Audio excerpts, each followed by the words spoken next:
दोस्तों, आपको इस दुनिया में सबसे अच्छा कौन लगता है? अगर आप अच्छी नज़रों से इस दुनिया को देखेंगे तो आपको सभी अच्छे लगेंगे, और अगर आप बुरी नज़रों से इस दुनिया को देखेंगे तो आपको सभी बुरे लगेंगे। ये कहानी आपकी नज़र को बदल देगी, अर्थात आप इस दुनिया को किस नज़र से देखते हैं उसे बदल देगी। आप अच्छा सोचने लगेंगे और अच्छा देखने लगेंगे। तो चलिए शुरू करते हैं आज की ये कहानी। अपनी नज़र को बदलो। एक बार एक बहुत बड़ा नेता एक साधु के छोटे से आश्रम में आया। वह साधु के बारे में बहुत सुना था, तो उसके मन में आया कि मैं एक बार जा करके देखता हूँ कि लोग उसकी इतनी तारीफ क्यों करते हैं। जब वह उस आश्रम में गया तो वहाँ पर एक छोटा सा कमरा था जहाँ पर एक कालीन बिछा हुआ था। वहाँ पर कुछ लोग नीचे बैठे हुए थे और साधु जी सामने बैठे हुए थे। कुछ सवाल जवाब चल रहा था। वह नेता उस आश्रम में आया और उस नेता के साथ 4 बॉडीगार्ड भी थे, और उसकी यह आदत थी कि जहाँ पर भी वह जाता लोग अपनी जगह से खड़े हो जाते और उसकी तरफ देखते, हाथ जोड़ते और सर झुकाते। लेकिन यहाँ पर ऐसा कुछ भी नहीं हुआ। साधु व्यस्त होने के कारण उसकी तरफ देखा तक नहीं। तभी नेता को लगा कि यह मेरी बेइज्जती कर रहा है, और वह इस बात से गुस्सा हो गया। नेता ने थोड़ा गुस्से से साधु की बात को बीच में काटते हुए कहा कि मैं आपसे कुछ कहना चाहता हूँ। साधु ने उसकी तरफ देखा और बोला, आप थोड़ी देर रुकिए, पहले मैं इनके सवाल का जवाब दे दूं, उसके बाद मैं आपसे बात करता हूँ। तब तक आप अगर चाहें तो बैठ सकते हैं।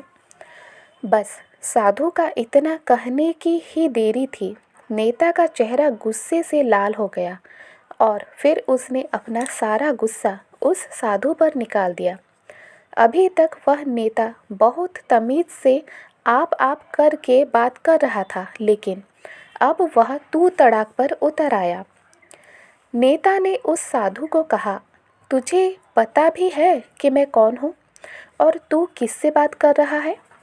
साधु ने उसकी तरफ देखा और कहा, मुझे इससे कोई फ़र्क नहीं पड़ता कि आप कौन हैं, लेकिन आप जो कोई भी हैं, अगर आप चाहते हैं कि मैं आपके सवाल का जवाब दूं या आपसे बात करूं, तो आपको कुछ देर रुकना होगा। और साधु की यह कहते हैं नेता गुस्से से पागल हो गया और वही सबके सामने चीखने चिल्लाने लग गया। अब मैं तुझे तेरी असली औकात दिखाऊंगा। तूने मुझसे पंगा लेकर के ठीक नहीं किया। तुझे पता भी है मैं तेरे बारे में क्या सोचता हूँ?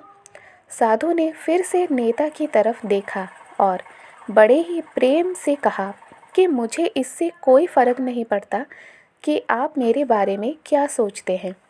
आप जो चाहें वह मेरे बारे में सोच सकते हैं। फिर नेता ने उससे कहा कि तू चाहे सुनना चाहता है या नहीं, लेकिन मैं तुझे यही सबके सामने बताऊंगा कि मैं तेरे बारे में क्या सोचता हूँ। तू कोई साधु नहीं है, तू एक बहुत ही घटिया इंसान है। तू एक ढोंगी है, पाखंडी है, और यहाँ पर जितने भी लोग बैठे हैं उन सबको बेवकूफ़ बना रहा है। तेरा बस एक ही मकसद है, इन लोगों की जेब में जितना भी पैसा है वह सब तेरे पास में आ जाए। तू अपने फ़ायदे के लिए इन लोगों का इस्तेमाल कर रहा है, और अब मैं तुझे नहीं छोड़ने वाला हूँ। पूरी दुनिया के सामने तेरा पर्दाफाश करके रहूँगा। लेकिन उसके इतना बोलने के बाद भी हल्की सी मुस्कान उस साधु के चेहरे पर बनी रही। यह देखकर वह और भी तिलमिला गया और उसने कहा, अब बहुत हुआ। अब मैं यहाँ 1 मिनट भी नहीं रुकने वाला, लेकिन अभी भी तेरे पास मौका है। अगर मुझसे माफ़ी मांगनी है या मुझसे कुछ कहना है तो कह सकता है। इतना सब होने के बाद भी साधु के चेहरे पर एक मुस्कान थी और वह बिल्कुल शांत था और फिर उन्होंने अपनी आंखें बंद करी और फिर साधु ने अपनी आंखें खोली, हाथ जोड़े और कहा कि मुझे आपसे कोई गिला शिकवा नहीं है। आपके लिए मेरे मन में कोई भी गलत ख्याल नहीं है।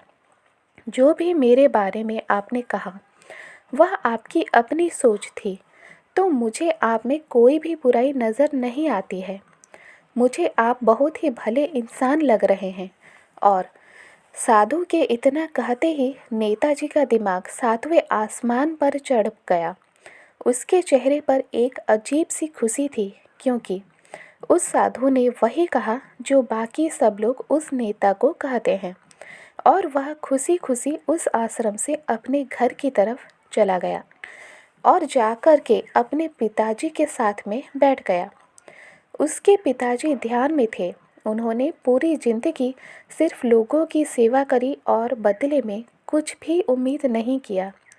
थोड़ी देर बाद जब उन्होंने अपनी आंखें खोली और देखा अपने बेटे को अपने साथ में बैठे हुए, तो उनके बेटे के चेहरे पर आज एक अजीब सी खुशी थी जो आज से पहले उन्होंने कभी नहीं देखी थी।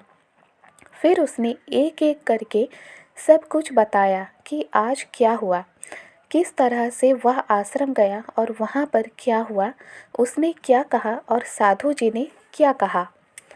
जब उसके पिताजी ने पूरी बात सुनी तो थोड़ा सा मुस्कुराए और अपने बेटे को देख करके बोले कि उन्होंने तुम्हारी तारीफ नहीं करी, क्योंकि उन्होंने वह नहीं कहा कि जो तुम हो, उन्होंने वह कहा कि जो वह खुद है, और तुमने जो भी कुछ उनको कहा वो नहीं कहा कि जो वो हैं, बल्कि तुमने वह कहा जो तुम खुद हो।